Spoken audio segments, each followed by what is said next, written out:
Hello everyone and welcome back to my opinion. And India have beaten Afghanistan by 8 wickets in their second game of this campaign. Another dominant win for them, and it bodes well for them going through this tournament. In my previous video, I said that Afghanistan should look to bring in Noor Ahmed in place of Hashmatullah Shah and go to two frontline seamers and Naveen al-Haq and Fazal Faruqi with the four spinners. They went with the 11 that they went with in the previous game, and we saw one positive in the first innings, however, a negative with not making the change in the second innings, and I'll get to that in a bit. From an Indian perspective, I wanted them to go with the 11 that they went with in the first game, and they went with one change today with Shardul Thakur playing instead of Rohit and then Ashwin. And we saw in the first innings where India were bowling how that did affect proceedings, and now we'll be getting into the intricacies of the game. The Afghanistan openers walked out to bat, and as they did in the previous game, they looked good. Jasprit Bumrah was outstanding with a new ball once again, and Mohammad Siraj bowled a couple of good deliveries up front, but was expensive throughout his 9 overs today. The first wicket to fall was that of Ibrahim Zadran, and unlike in the previous game where he threw his wicket away, this was a very good delivery from Jasprit Bumrah, leaving him slightly at the last second, and the catch was taken by KL Rahul. Ibrahim Zadran scored 2 sound 22s in the first 2 innings of this campaign for Afghanistan, and it's a case where I said in my previous video that along with KL Rahul, I want Ibrahim Zadran to have a good tournament, considering I want the cricketing fraternity to know how good of a player he is. And I'm sure he will build on these 2 starts as the tournament goes on. The second wicket to fall was out of Rahmanullah Gurbaz, caught on the boundary off the bowling of Hardik Pandya, and happy birthday to him. And a good catch from Shardul Thakur on the boundary. And not too long after that, Rahmat Shah was dismissed of the bowling of Shardul Thakur for 16. And you thought, considering what I'd said in the previous video where I suggested a blueprint for Afghanistan, I'd said the top 3 should look to bat a minimum of 20 overs, and number 4 should walk out, preferably after 25 overs, but at the worst case after the 20th. The reason why I said that is because the first half of the innings in Delhi is for the batting, from a batting point of view, is for the side to get some decent runs, as the second half would be a bit tougher. And you saw the case where Afghanistan lost 3 wickets in the first 13 or 14 overs of the game. Now, this was a threat to the blueprint I'd said in terms of 2 things. First of all, being number 4 in before the 20th over, and secondly, I'd said the top 4 for Afghanistan should look to bat until the 35th over, and the finishers can walk out afterwards. And you've got a case where number 5 is in before the 20th over. So those are 2 things that I thought wouldn't go well for Afghanistan in this game. And in terms of how the 2 started, Hashmatullah Shah scored 16 of 27 before the wild hoik after bowling of Ravindra Jadeja, and that got him a boundary, and then he went on his way. Hashmatullah Shah was on 7 of 21 before he hit a 6 off one of the spinners to get his innings underway. And on the captain Hashmatullah Shah, he proved me wrong today. Now, the reason why I thought he should walk out about after the 20th over is because, as I said in the previous segment of this video, the first 25 overs when batting in Delhi is your opportunity to get some decent runs before it gets more difficult to bat in the latter half of the innings. Hashmatullah Shah, this was mentioned on commentary as well, he struck at 67 in his ODI career, and this year he's been striking in the low 70s. I thought with that strike rate, if you woke up before the 20th over in this situation, how would that go? And after being 16 of 27, he got the boundary off Jadeja, and he looked more confident from that point in time, and he struck it just above 90 when he was being dismissed. So very good innings from him. And Hashmatullah Shah, 62 of 69, and when early on especially, he took the pressure off his captain with the boundaries that he scored. And I'm confused because if you had the faith in him to bat at 5 in this game, why did he bat at 7 in the previous game? And this is why in my previous video I'd said, with the 20 odd runs that he scores, is that going to bring you closer to winning a game against India? You'd think more often than not it wouldn't do. And in this case, they've batted him at 5. So if you had the confidence to bat him at 5 in this game, you should have batted him earlier in the previous game.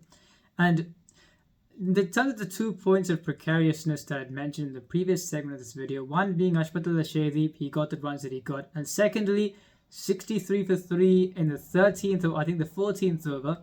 And you've got a case where you saw what happened in the previous game. Would that collapse happen earlier in this game? And this partnership took them to 188 for 4 when the wicket fell in 34.4 overs.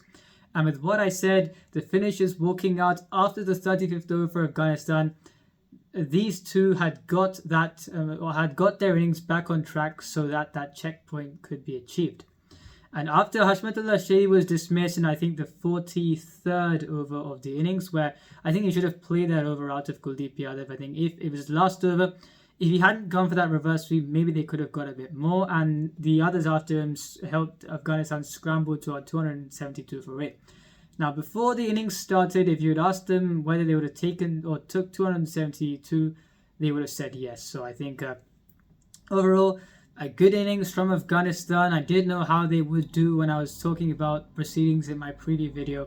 And when this wasn't, success in this innings wasn't as obviously obtainable in like in the previous innings, where yes, they were on the back foot when Bangladesh won the toss and chose to bowl first, but they were 112 for 2, and then the third wicket fell. They had 3 opportunities with the first 3 wickets, and after getting many partnerships together in terms of second and third partnerships, they collapsed after that point. So a good innings from Afghanistan this, and it just shows, had they got to 154 for 2 or 3 in 35 overs, like I said in the previous game, you've got the finishers who could have scored at least 96 in the last 15 and challenged Bangladesh in that game. So it just shows that the opportunity they didn't take in this game, it shows that it could have materialized if you got a partnership like this in the previous game. And yeah, I still think no matter how the second innings would go, and I still thought this surface isn't a ranked turner by any means, but it's still got some purchase for the spinners if you know how to bowl on the surface. I said if the Afghanistan spinners get it right on the surface, they could pose some kind of a threat to India. On the Indian bowlers, a magnificent bowling performance from Jasprit Bumrah. And in an innings that went on for longer and was tougher going than what India expected it to be, this performance really helped. Mohammad Siraj none for 76 in an expensive day for him. Hardik Pandya slightly expensive but 2 for 43 in a 7. Shardul Thakur 1 for 31 in 6. And Kuldeep Yadav, after being none for 29 in 5.2, only gave 11 runs in his last 28 deliveries and picked up the wicket of Hashmatullah Shah at that crucial point. Ravindra Jadeja none for 38 in 8. So there's a bowler that I thought they should have played for this game as well, as you would know from my previous video, and that is Ravichandran Ashwin. And looking at how Shardul Thakur, his replacement, went, he's in the side to provide impact breakthroughs, and a lot of that would mean when a partnership is going well, he bowls, and with the so-called golden arm that everyone attributes him to have, then he picks up the wickets. Now, if you're looking into using that way, I'd still say I would still prefer to play a more frontline bowling option. If you're going to use it that way, fair enough. But when the 4th wicket partnership was going well, they didn't even bowl him. They bowled Hardik Pandya, which is confusing since you're including Shardul Thakur for that reason. You're not bowling him when your team is on the back foot. And in terms of in terms of his batting, he hasn't done anything in this format. So in terms of the role you're looking to play, or the role you're looking for him to fill, you're not getting an opportunity to do that with the ball. And in the batting, he hasn't done much. And on the spinners, there is still purchase for the spinners on the surface, but you've got to know how to bowl on the surface. It's not a surface like in Chennai where most of the spinners can get purchased. You've got to know how to bowl on this type of surface. With the way Kuldeep Yadav and Ravindra Jadeja went watching them bowl, did you get the impression they knew how to bowl on the surface? I didn't get that. If there's one spinner that can adapt to any surface that he has to bowl on, it is Ravichandran Ashwin. And when you've got him in your ranks, not playing him, I didn't understand that at all, especially on this surface. And on Shardul Thakur, as I'd said in my video where I was reviewing the Australia game, and also I think in the previous video as well, the only debate should be whether Ashwin or Shami plays in that slot.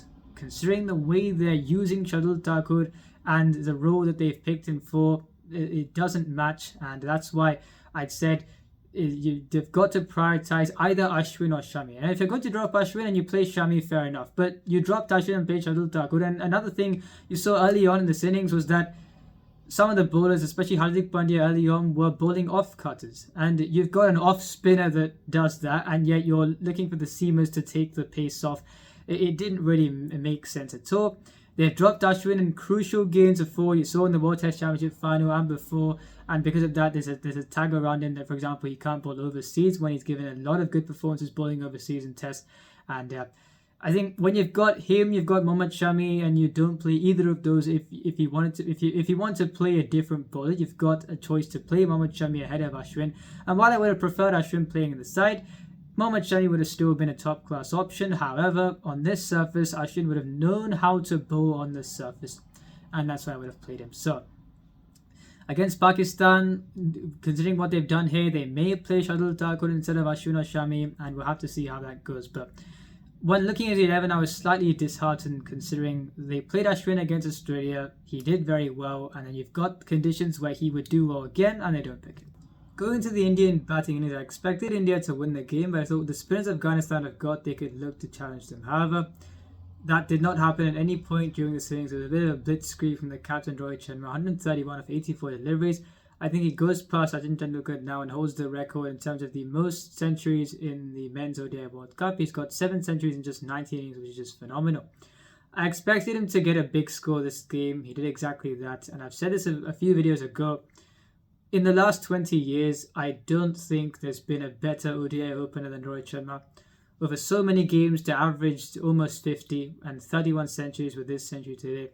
He's been phenomenal, and I'm sure he has more of these performances in store going through this campaign. So very well played to him today, and best of luck going forward. And Ishan Kishan, I'd said in the previous video, him opening against Australia, that should not have happened, but in this game it should have happened, and it did. A run above 47 for him, where he capitalised when the spinners dropped the ball short. Mohammad Nabi bowled 4 overs in this game, went for 32 runs I think, and a lot of the boundaries that he went for were at the hands of Ishan Kishan. Virat Kohli, a nice 55 from him, and especially the cover drive of Rashid Khan and the shot that he played down the ground to finish the game were very good, and a nice moment in him and Naveen Ulhaq as well. So a good innings of 55 from him, and Jay said a 4 and a 6 since 25. So all the players got runs, and a win for India with 15 overs to spare, and you've got 2 major boosts of their net run rate from the first 2 games. And in terms of captaincy from the Afghanistan captain, I didn't understand it, especially early on, where Rohit Sharma, as I've said before, he's got a weakness to wrist spin early on. When India was 75 without loss in 8 overs, and you've got Naveen Ulhaq being introduced, he's travelled. Then he introduced Hashmatullah Shah, who has got 7 wickets in 15 games in his ODI career, and he travels as well in that over and gave 34 runs in 4 overs in his overs today. And you'd think, when would Rashid Khan be introduced? He was the last of the bowlers to be introduced, and by that time, the Indian openers were already set, and India weren't going to lose the game from that point. And what I mentioned in the second segment of this video and in the previous video was that if you're going to play Fazal Farooqi, Naveen Ulhaq and Hashmatullah Shah in the same side in these conditions, you're going in with 1 bowler short, and Noor Ahmed should have played today, like I've said quite a few times. And in my previous video, I'd said that Hashmatullah Shah should have been left out for Naveen Ulhaq. However, considering how Hashmatullah Shah has gone today, something for Afghanistan in the future games in these kind of conditions is that Najibullah Zadran has averaged, I think, 10 runs or so, striking at 68 this year. You've sent Hashmatullah Shah up to bat at 5, and he's done well. However, with the ball, he's taken 7 wickets in 15 games, and in these conditions, you're weakening your side if you don't play Noor Ahmed, which is why, in the future, what they should do in this situation is leave out Najibullah Zadran, play Hashmatullah Shah, and you've got Rashid Khan at 7 and Mujibur Rahman at 8. And the reason why it doesn't change anything is because you've got Najibullah Zadran at 7 in this game, but he's averaged 10 runs this year. So does that really give you assurance? No, it doesn't. Naveen Ulhaq can score those 10 runs batting at number 10 and number 9. Mujibur Rahman can score some 15 runs here and there, and Rashid Khan can do what he does at 7. So you don't need Najibullah Zadran to assure you with batting depth, simply because he only gives you that assurance on paper as of now, because anyway, if he gets out, you've got Mujibur Rahman and Naveen Ulhaq to follow. So I think they should play Noor Ahmed in place of Najibullah Zadran and stick to their strengths, which is you're playing the 4 spinners and the 2 frontline seamers in Fazal Farooqi and Naveen Ulhaq, and then the batting that Hashmatullah Shah offers can provide more of an advantage, and he can be used as a batting all-rounder. So that's on this game, and not too much to talk about from an Indian point of view apart from 2 things. Firstly, You saw today with the death bowling, apart from Bumrah, if Siraj goes for runs from the start, then you've got a case where there's a lot of onus on Bumrah. And because Siraj has been good with the new ball, we're thinking he'll do something at death when he hasn't done that thus far. And secondly, there should only be a competition for the spot between Ashwin and Shami. They should not tinker with this attack in any other way. So they'll have to make sure they don't experiment outside these two. Yeah, let's see how they go. If you enjoyed the video, please like and subscribe. Share with your friends. Remember, this is my opinion. What's yours?